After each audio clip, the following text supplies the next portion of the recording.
So, the Midrash says, Megillah Zu, this story of Ruth, Ein bo tuma velo taharo, ein bo isu veheter. Lama nichtava. It's got neither prohibition, nor prohibition, nor purity, nor impurity. Why was it written? Which I understand to mean, where's the drama? Where's the big story? And the Midrash says, to teach us the reward of those who do kindness, which is of course referencing that the offspring of Ruth and Boaz will be David HaMelech. And this answer, whilst fascinating, kind of leaves us with the question of, is the whole story justified by the last line, this story of kindness in a somewhat pastoral setting? And I want to ask the simple, almost technical question of looking at when the Megillah takes place, its situation in Tanakh, in order to get to, I think, a profound insight both into Megillat Ruth and also into the times we find ourselves in. Megillat Ruth starts, of course, Vayihi bimei shvot hashoftim.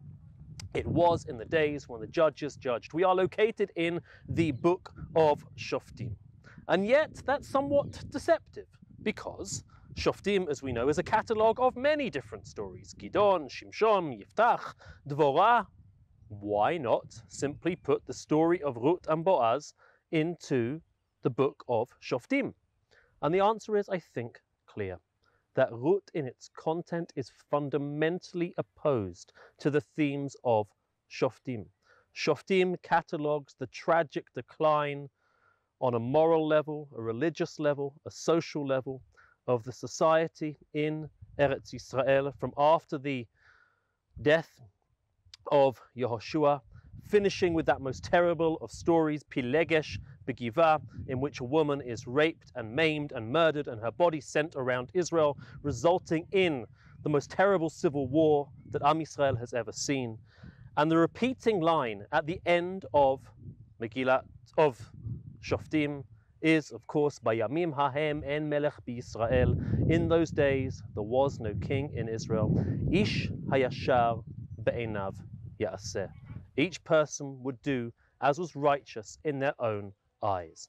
And so, of course, Ruth cannot be included in the book of Shoftim because it is opposite to the book of Shoftim.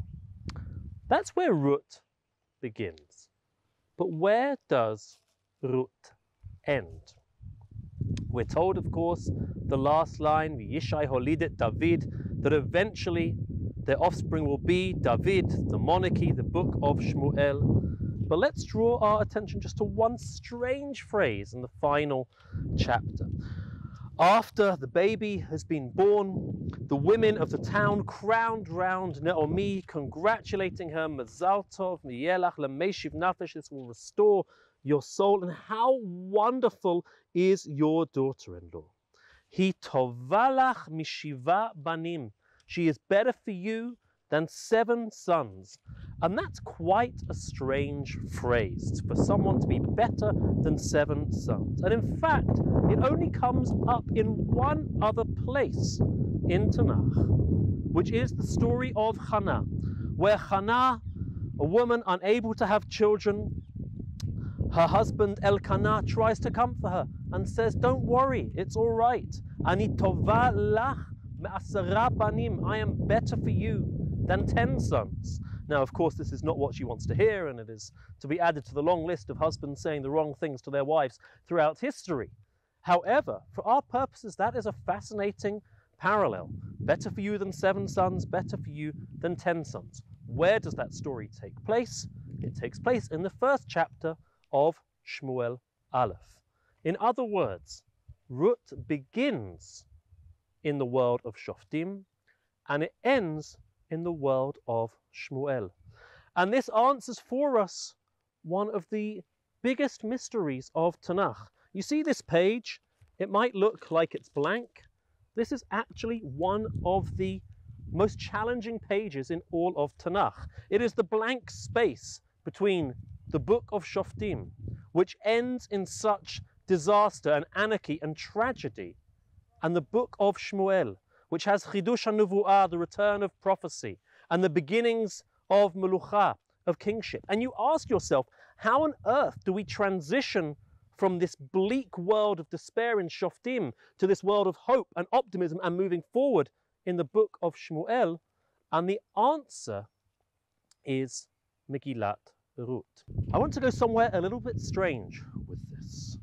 The great Russian authors, Tolstoy, most famously of them, in War and Peace, has an agenda, has an idea to teach, which writing this book about the great wars between Russia and Napoleonic France wants to make the point that actually the people who drive forward history are not the big men, not the Tsar, not Napoleon, but rather the relationships between the small people who might seem irrelevant, who might seem like they are on the margins, but it is in fact the way in which they treat one another, their lives with one another, which truly makes up history. And another Russian author, writing a century later, a Jewish man called Vasily Grossman, wrote a most important and beautiful work called Life and Fate around the Battle of Stalingrad, comparing the twin horrors of Nazism and communism. And I want to read to you just one quote from it. This is what he says.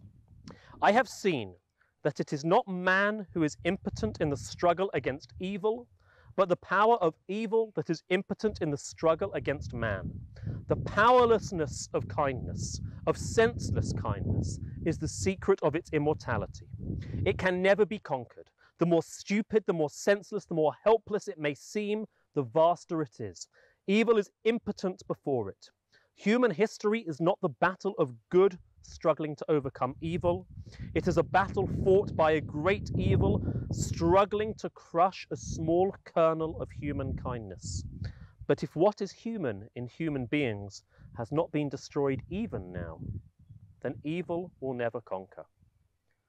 That passage has Megillat Ruth written all over it.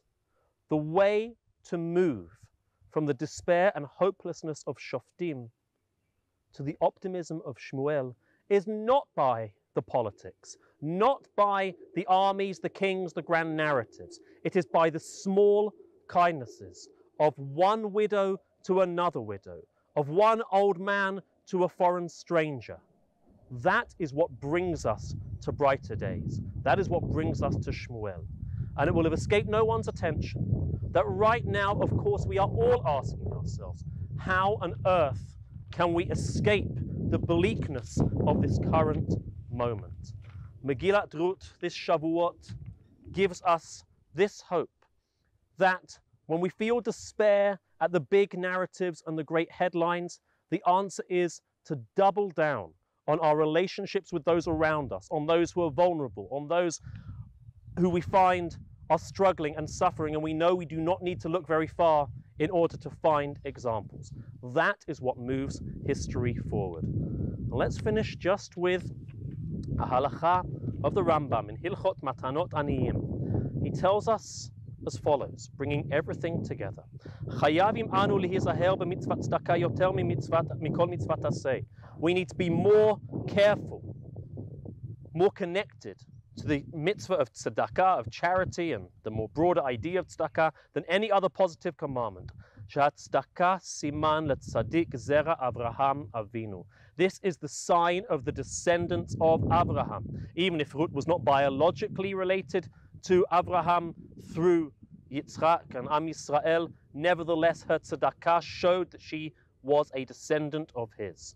He continues, Ein kisei Yisrael mitkonen v'dat ha'emet omedet ela b'tzedakah. The throne of Israel and the truth of our religion stands only through tzedakah.